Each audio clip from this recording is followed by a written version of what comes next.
Hello everyone, আসসালামু আলাইকুম। আমি কার্ভিং আর্টিস্ট ফারদিন খান আছি আপনাদের সাথে। আজকে ঢাকার বাইরে একটা বিগ সাইজের কার্ভিং প্যাকেজের ভ্লগ নিয়ে চলে আসলাম। আজকে আমাদের ইভেন্টটি ঢাকার বাইরে চিটাগাং হাটহাজারীতে, চিটাগাং হাটহাজারী স্পোর্টস জোনে আজকে আমাদের প্রোগ্রামটি। আজকে চিটাগাং থেকে আন্টি ওনার ছেলের মেহেন্দি সন্ধ্যা আর ইয়েলো নাইটের জন্য একটা কার্ভিং প্যাকেজ অর্ডার করেছিল। টোটাল 40টা প্লাস কার্ভিংয়ের ডালা সেট আপ যাচ্ছে আর কি, সেভাবেই আর কি বাজারগুলো করা হচ্ছিল। ইভেন্টের ব্লগটা অনেক বড় হয়ে গিয়েছিল, আমি যতটুকু শর্টভাবে আপনাদের সাথে শেয়ার করার চেষ্টা করছিলাম। আমি ইভেন্টের বাজারগুলো সব ঢাকা থেকেই করে নেওয়ার চেষ্টা করেছি। আমার ইভেন্টের বাজারগুলো করা হয়েছে ঢাকা কারওয়ান বাজার থেকে, ফল সবজি থেকে শুরু করে এভরিথিং যা যা লাগে। আর ডালাগুলা আমি কালেক্ট করে নিয়েছি নিউ মার্কেট থেকে। আমার শাহবাগের ককশিটে কিছু কাজ ছিল। হিউজ পরিমাণ প্রোডাক্ট ছিল আমাদের। 14টা মিষ্টি কুমড়া, 14টা তরমুজ থেকে শুরু করে 7টা লাউ, সাম্মাম 16টা থেকে শুরু করে পেঁপে 9 কেজি, এভরিথিং অনেক প্রোডাক্ট ছিল। কেননা বুঝতেই পারছেন 40টা প্লাস টোটাল আমার 43টা কার্ভিং ডেকোরেশন ছিল, তার সাথে 5টা পান্ডালা ছিল, সব কিছু মিলিয়ে এভরিথিং সেভাবে আমরা আর কি রেডি করছিলাম। পেঁপের কাজগুলো আমি আগের দিন করে ফেলেছিলাম।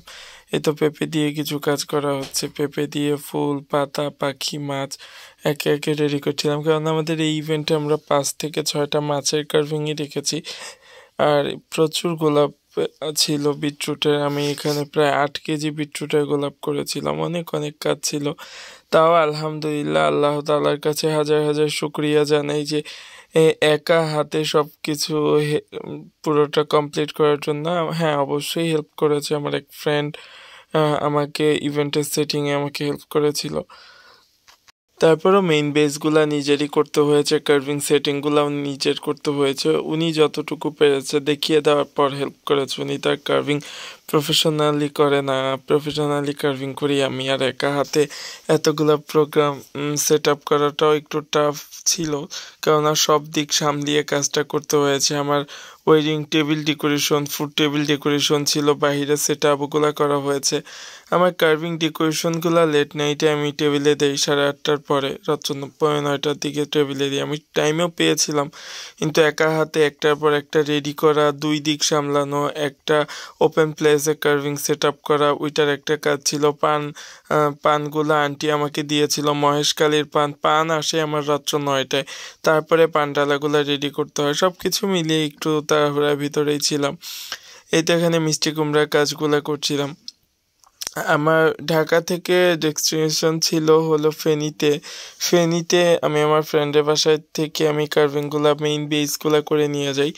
আর ইভেন্টের দিন সকালে, ইভেন্টটা ছিল 28শে নভেম্বর ভোর 5টায় আমাদের গাড়ি আসে। আমরা গাড়িতে করে তারপরে আমরা ভেন্যুতে যাই হাটহাজারীতে। আমরা যখন হাটহাজারীতে যাই, যেয়ে দেখি ইভেন্টের কাজ চলছিল ভোরবেলা। আমাদের ইভেন্টের জন্য, আমাদের কাজের জন্য যে প্লেসটা দেওয়া হয়, আমরা যাওয়ারও 2 থেকে 2.5 ঘন্টা পরে আমরা প্লেস পাই। তাই আমাদের ওই দিক দিয়ে টাইমটা একটু প্রবলেম হয়, না হলে আমরা আরও আগে সেট আপ শুরু করে দিতে পারতাম, কাজের পজিশনে চলে যেতে পারতাম। তাও আলহামদুলিল্লাহ ক্লায়েন্ট খুবই ভালো ছিল। ক্লায়েন্ট আমাকে কোনো চাপ দেয়নি বা প্রেশার দেয়নি। আমি আমার মতো করে কাজ করেছি, উনি ওনার মতো করে গেস্ট সামলিয়েছে। সব কিছু মিলিয়েই তো মিষ্টি কুমড়ার কার্ভিংগুলো একে একে করছি আর সেলোফিন হচ্ছে। এখানে গাজরে প্রচুর কাজ ছিল। গাজরে ফিশ ছিল, গাজরে পাখি, মাছ, পাতা, এভরিথিং। একটা ইভেন্টে যেমন 4টা ডালার ইভেন্টে প্রচুর কাজ থাকে, আর এখানে প্রায় 43টা ডালা সেট আপ হয়েছে। 43টা প্লাস ডালা 45টার মতো ছিল। এই তো আমরা কার করে চলে যাচ্ছি। এটা হলো আমাদের 3টার দিকে সেট আপ। এর ভিতরে আমি আর কোনো ক্লিপ নিতে পারিনি। এটা আমাদের একটা বাহিরের একটা স্পেসের ভিতরে একটা টেবিল ডেকোরেশন হচ্ছে, ফুড টেবিল ডেকোরেশন। আরও টেবিল ডেকোরেশন আছে, কাজের ব্যস্ততায় আমি ওইভাবে হয়তো বা শেয়ার করতে পারিনি। এগুলো হলো এই তো একে একে আমার কাজ হচ্ছে। লাস্ট ফিনিশিংয়ে ওয়াটারমেলনের কাজ চলছিল। এই তো প্রচুর কাজ ছিল এখানে। আমি এত শর্ট টাইমের ভিতর যতটুকু ক্লিপ নিতে পেরেছি আপনাদের সাথে শেয়ার করছি। আর আন্টি খুবই ভালো ছিল, খুবই আমি আমার ক্লায়েন্ট দিয়ে খুবই স্যাটিসফাই ছিলাম। আর এরকম সুন্দর সুন্দর ফুড কার্ভিং করতে পারাতে আমার ক্লায়েন্ট স্যাটিসফাই ছিল, গেস্টরা স্যাটিসফাই ছিল, আমিও আলহামদুলিল্লাহ আমি আমার মন মতো।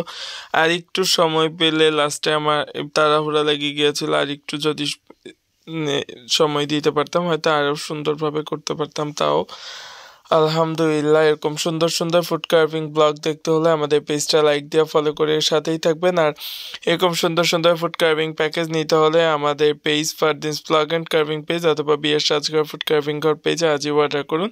এই ওয়েডিং সিজনে স্পেশাল বুকিং করুন। Thanks for watching.